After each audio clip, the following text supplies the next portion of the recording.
अस्सलामुअलैकुम, welcome to my channel नॉवेलिस्टिक चाहतों का सफ़र एपिसोड नंबर 15। अरे यार, ये रामीन कहाँ रह गई? आज इसे देर नहीं हो गई? महक ने घड़ी में टाइम देखते हुए कहा।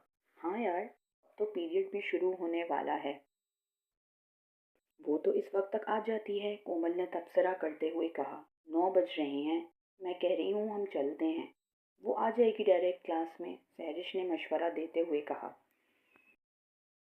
हाँ यार, मेरे ख्याल से सहरिश ठीक कह रही है, हम चलते हैं, वो डायरेक्ट क्लास में आ जाएगी। कोमल ने भी सहरिश की बात मानते हुए इन सब से कहा और वो तीनों अपने डिपार्टमेंट की तरफ चल दी। मे आई कम इन सर? सर उमैर ने अभी लेक्चर देना शुरू ही किया था कि तभी इनको आवाज़ सुनाई दी। उन्होंने पलट के देखा। ग्रीन कलर के 2 पीस ब्रांडेड कुर्ती और शलवार पहने, सर पे ग्रीन कलर का दुपट्टा लिए वो कोई और नहीं बल्कि रामीन सिकंदर खड़ी थी।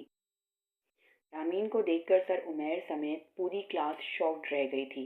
सर, मे आई कम इन? रामीन ने एक दफ़ा और अंदर आने की परमिशन मांगी। यस कम इन, सर उमैर ने चौंकते हुए इसको अंदर आने की परमिशन दी थी। रामीन ने मुस्कुराते हुए सबको एक नज़र देखते हुए अपनी सीट पे आके बैठ गई थी। रामीन के अलावा बाकी सबके ही चेहरों पर हैरत थी। रामीन ने एक नज़र अपने तीनों दोस्तों की तरफ देखा, हाथ हिलाया और एक अदा से अपने नोट्स निकाले।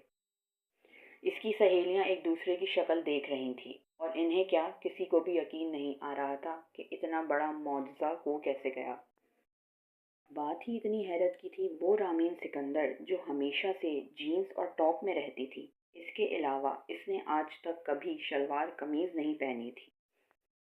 इसके अंदर इतनी हैरानकुन तब्दीली आ कैसे गई थी? और इसका जवाब सिर्फ और सिर्फ रामीन के पास था। पीरियड ख़त्म होते ही जैसे ही वो सब बाहर निकलीं तो इन तीनों ने रामीन को घेर लिया था। इनके सवाल पूछने पर रामीन ने कहकहा लगाया और अपनी पूरी प्लानिंग इनके सामने रखी। तुम्हें अंदाज़ा भी है कि तुम क्या करने जा रही हो? अशर के साथ तुम ठीक नहीं कर रही हो। इसका अंजाम बहुत बुरा निकलेगा।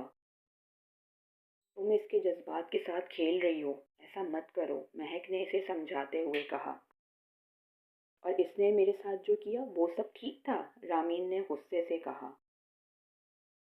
माना कि इसने जो किया वो गलत किया, पर तुम और तरीके से भी बदला ले सकती हो। तुम इसको हर्ट ना करो। अब की बार कोमल ने भी इसको ताकीद की थी। तुम लोग चाहे कुछ भी कहो, मैंने जो फैसला कर लिया सो कर लिया। पहले इसने मेरी बेइज्जती की, फिर मेरी पोजीशन मुझसे छीन ली। मैं इसे कभी माफ़ नहीं करूँगी। तुम्हें तो मैं बर्बाद करके रहूंगी अशर, ये रामीन का तुमसे वादा है, रामीन ने खुद कलामी करते हुए कहा। इसकी बात सुनकर वो तीनों एक दूसरे का मुंह देखती रह गईं। अगली किस्त जल्द। अगर मेरी वीडियोस अच्छी लगे तो चैनल को लाइक करें, शेयर करें, सब्सक्राइब करें और बेल आइकन को प्रेस करना मत भूलिएगा। Thank you.